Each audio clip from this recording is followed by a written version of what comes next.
Hi everyone! Last month I went back home to Lake Como for the holidays and I started the new year in a really lovely way. That is, by spending 2 nights away with my family on Lake Maggiore, a lake which is so close to home, about an hour drive, but that I don't know well at all. As you know, oftentimes we underestimate the places that are closer to home. Lake Maggiore is a large pre-alpine lake located on the south side of the Alps. Its actual name is Verbano, just like Lake Como's is Lario. Different parts of the lake belong to different Italian regions and even to a different country. As a matter of fact, the lake and its shorelines are divided among Italian regions, Piedmont and Lombardy, as well as Switzerland, specifically the canton of Ticino. Lake Maggiore is the second largest lake in Italy and the largest lake in southern Switzerland. Italy's largest lake is Garda, while Como is the third largest. When it comes to depth, though, Lake Como is the deepest, over 410 meters deep, while Lake Maggiore is the second deepest. Lake Maggiore extends for about 40 miles between Locarno in Switzerland, at the top of the lake, and Arona in Italy. Unlike Lake Como, which has only one island, Lake Maggiore has many, 8 in the Piedmont area, 2 in the Lombardy area, and 2 in the Swiss area, for a total of 12 islands. Some of these, however, are minuscular and uninhabited, and I think one of them, if not more, belonged to Italian royalty, the Borromeo family.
Our short trip actually started from another lake though, that is, Lake Orta, just a short drive from Lake Maggiore, as we went to the museum dedicated to Italian children's book author Gianni Rodari. The museum, in quiet Omegna, Rodari's hometown, is very small but fun for both adults and children. It's interactive and out of the box, just like Rodari's work was.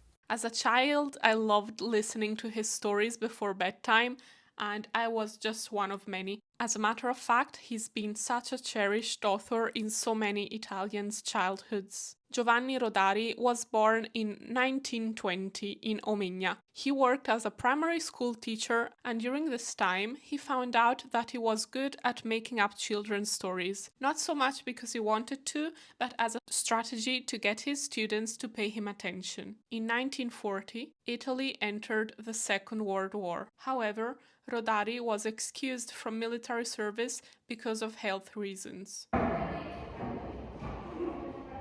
As two of his friends died in action and his brother Cesare had been made prisoner in a German concentration camp, he joined the resistance and enrolled in the Italian Communist Party.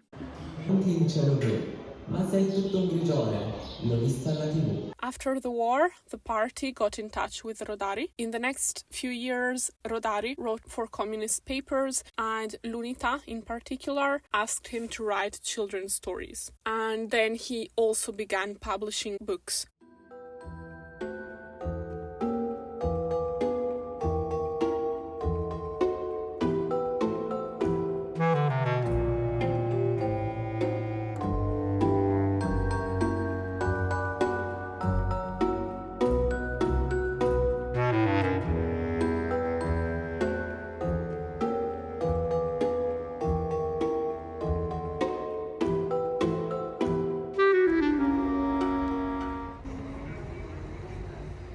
Talking about the war and going back to Lake Maggiore, while doing research to write this video, I found out some pretty disturbing historical events about Lake Maggiore, which I had never known before, and I think it would be interesting to share, even though the topic is obviously very distressing. As a matter of fact, Lake Maggiore has been the place of some horrific World War II war crimes. To give you some context, following the Italian surrender on the 8th of September 1943, despite strict orders not to commit any violence against civilians, members of a German SS division murdered 56 Jews on Lake Maggiore, mostly Italian and Greek Jews. Many of the bodies were sunk into the lake to prevent discovery, but one of them washed ashore in the Swiss part of the lake, encouraging an inquiry. This is commonly referred to as the first German massacre of Jews in Italy during World War II.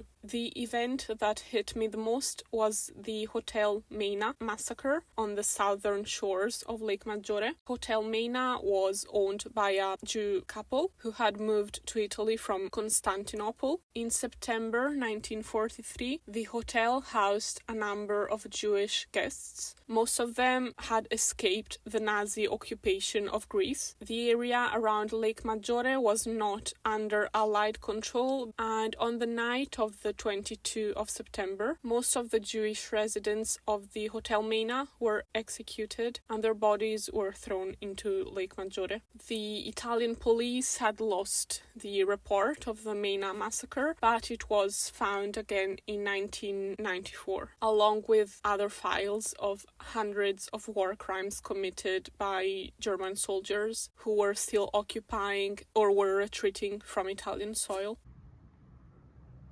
Lake Maggiore is also featured in Hemingway's novel A Farewell to Arms. The main character of the book and his lover cross the border on a rowboat to escape Italian carabinieri. Switching to much lighter topics, on our first full day on Lake Maggiore, we also crossed the border to go to the Swiss town of Locarno, home of the very famous International Film Festival, which was founded in 1946 and takes place every August. It features one of the biggest screens in the world, located in Locarno's main square, Piazza Grande. I had only been to Locarno twice before this time, once to the festival and once at its fantastic thermal baths, which I highly recommend, especially because there is a pool that overlooks the lake, so it's located in a really beautiful position.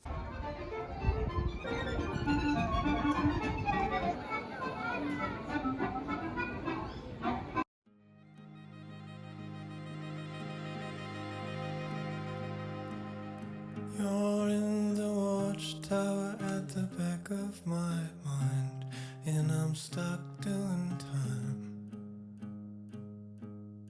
Airplane shadows in the sunshine crash into mine. Yesterday's sorrows aren't worth the time. We've left them behind. But you're in the watchtower at the back of my mind, and I'm stuck doing time. And everyone is dying to meet you. Everyone is dying to meet you. Everyone is dying to meet you. Everyone is dying to meet you.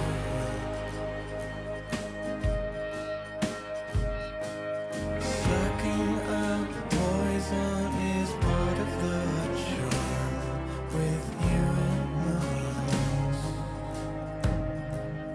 Getting so angry, don't know where to start. Shots in the dark. Feeling so tired, but I can't seem to sleep. Life on repeat. But sucking out poison is part of the charm with you in my arms. And everyone is dying.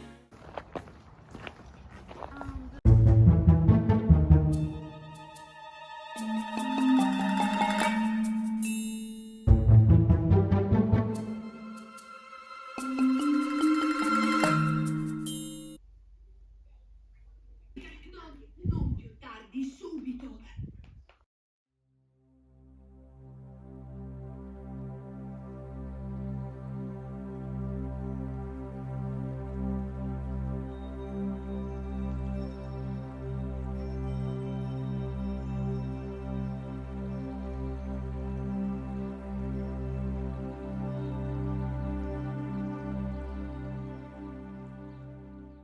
Hi everyone! So I've been in Italy almost 2 weeks now, and we came to Lake Maggiore with my family for 2 nights. We're staying in a village called Cannero, and we're staying in this beautiful hotel, which I think in summer must be amazing because look at the pool here. And the highlight of the hotel is so this is our best friend Tigri, and he's the boss.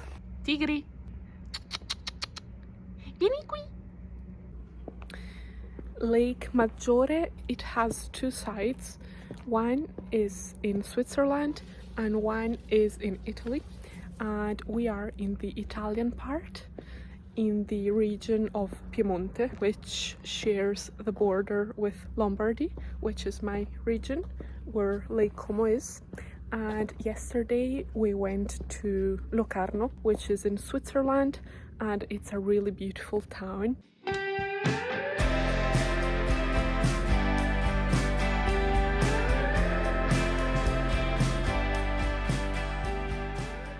Before going back home, we went to Stresa for lunch. This time we didn't get the ferry, but we just drove back. And then we had a lovely quick boat trip to see Isola dei Pescatori and Isola Bella. I had been to Isola dei Pescatori 3 years ago with my friends on a beautiful summer day. It was a boat day trip, and we went to Hotel Verbano for lunch. It was so beautiful.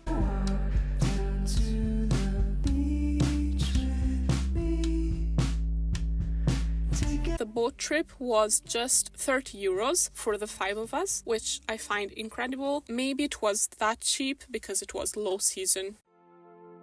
I can't wait, life will teach me. Jumping out, I'm falling free. There's no escape from my own walls. I'm ready now to feel it all. I don't know why I'm in this darkness for so long. So